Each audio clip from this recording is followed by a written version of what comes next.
ஆம், ராஜராஜ சோழன் டிவி நேயர்களுக்கு இதயபூர்வமான என் வாழ்த்துக்களையும் வணக்கத்தையும் நான் தெரிவித்துக் கொள்கிறேன். எனக்கு ராஜராஜ சோழனை பற்றி போன காணொளியில் நான் பதிவிட்டிருந்தேன். அதற்கு ஒரு நண்பர் கேட்டிருந்தார், அது இருக்கட்டும், நீங்கள் ராஜராஜ சோழனை பற்றி சிறப்பாக பேசுகிறீர்கள். இப்பொழுது தங்கர்பச்சனுக்கும் உங்களுக்கும் உள்ள தொடர்பு, அதை பற்றி ஒரு காணொலியாவது நீங்கள் தயவுசெய்து பேசினால், இப்பொழுது வேட்பாளராக நிற்கிறார், அவருக்கு வெற்றி பெறக்கூடிய வாய்ப்புகளாக அது அமையும் என்று நான் நம்புகிறேன் என்று அன்பு கட்டளையிட்டார்.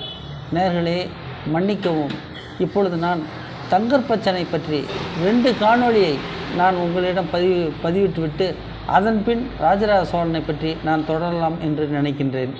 22/11/2000 அன்று சென்னையிலே வாழப்பாடி ராமமூர்த்தி அவர்களை சந்தித்து எனக்கு மறுமலர்ச்சி திரைப்பட இயக்குனரிடம் நான் உதவியாளராக சேர வேண்டும் என்று ஒரு கடிதம் கொடுங்கள் என்றேன். அவர் ஒரு கடிதம் கொடுத்தார். அதில் எழுதியிருந்தார், நீங்கள் மறுமலர்ச்சி பாரதியிடம் இவரை சேர்ப்பிக்கும் என்று அந்த கடிதத்திலேயே அவர் எழுதியிருந்தார். நான் மேலே சொன்ன அந்த தேதியில் தான் திரு தங்கர்பச்சன் அவர்களை சென்னையில் காசி தியேட்டர் அருகில் ஈக்காட்டு தாங்கலில் இருக்கும் அவருடைய வீட்டில் முதலாக சந்தித்து வாழப்பாடி ராமமூர்த்தி கொடுத்த கடிதத்தை அவரிடம் கொடுத்தேன்.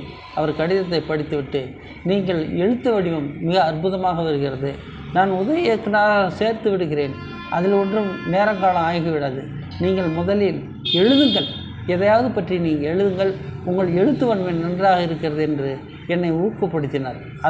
எனக்காகவே அவர் செம்புலம் என்ற ஒரு பதிப்பகத்தை ஆரம்பித்து தமிழ் திரைப்பட வரலாற்றில் சாதனை இயக்குனர்கள் அப்படின்ற நூலை முதலாக அதை அச்சிட்டு சுமார் 10 நடிகர்களை வரவழைத்து அண்ணா அறிவாலயம் பக்கத்தில் இருக்கும் ஃபிலிம் சேம்பரில் அந்த தியேட்டர் அரங்கத்தையே வாடகைக்கு எடுத்து அச்சிட்டு நிறைய அழைப்பிதழ்களை அச்சிட்டு என்னை அங்கு கௌரவப்படுத்தினார்.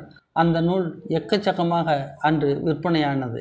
ஆனால் இன்று வரை, அன்று நான் சென்னை நகர வீதியிலே சாப்பாட்டுக்கு வழி இல்லாமல் தெரிந்த நாட்கள் ஏராளம். ஆனால் திரு தங்கர்பச்சன் அவர்களை சந்தித்த பின் சாப்பிட நேரமில்லாத நாட்கள் ஏராளம். சாப்பிட நேரமே கிடைக்கவில்லை. கிட்டத்தட்ட 18 திரைப்படங்கள் உதவி இயக்குனராக வேலை செய்தேன். 18 நூல்கள் எழுதினேன். நான் எழுதிய நூல்கள் எல்லாம் திரு தமிழ்நாடு மொத்தமுள்ள லைப்ரரியில் அது காண கிடைக்கின்றது. இப்பொழுது விஷயத்திற்கு வருவோம். தங்கர்பச்சன் அவர்கள் பற்றி நான் நிறைய விஷயங்கள் சொல்ல கடமைப்பட்டிருக்கிறேன். அவர் நன்றாக படிக்கின்ற மாணவிகளுக்கு அவரை தேடி வருகின்றவர்களுக்கு எக்கச்சக்கமான பொருளாதார உதவி செய்திருப்பதை நான் நேரில் கண்டிருக்கிறேன். சிறந்த தமிழ் பற்றாளர், சிறந்த தமிழ்மொழி நெறியாளர். அவருடைய திரைப்படங்களில் கூட எழுத்து வடிவம் வரும்போது நிறைய தமிழ் வார்த்தைகளை அவர் பயன்படுத்தியிருப்பார். வசனங்கள் வரும்போதும் நிறைய தமிழ் வார்த்தைகளை அவர் பயன்படுத்தியிருப்பார் என்பது நிறைய விஷயங்கள் நீங்கள் தெரிந்தது தான்.